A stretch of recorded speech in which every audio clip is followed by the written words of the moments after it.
Good morning mga langga! Welcome to my YouTube channel. Ayan po, ako po yung naka-gloves. Ayan po.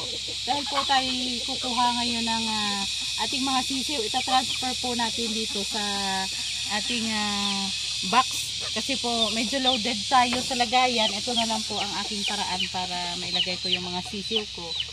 Kasi ito po ililinisin natin. Ayan, papalitan po natin ng sapin. Ito po ay mayroon tayong sapin na kugon po, madumi na, 3 days na po siya, kailangan siyang palitan. So, let's go. Ang huli tayo ng ayan. Ayan po mga langga. Lilipat po natin dito. Ayan. Dito po muna siya. Oop, may isa pa pala dito. Saan pa kanina?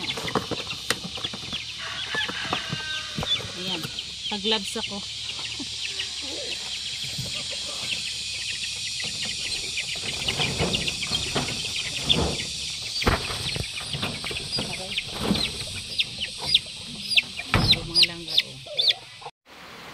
Ayan na po mga langga, nilagyan na natin ng sapin, napalitan na po natin. Ayan po, pa-flatten yan po mamaya pag nilagyan na ng sisiyo. Ayan po mga langga, ibalik na natin yung ating mga sisiyo para po naman makapagpahinga na rin sila.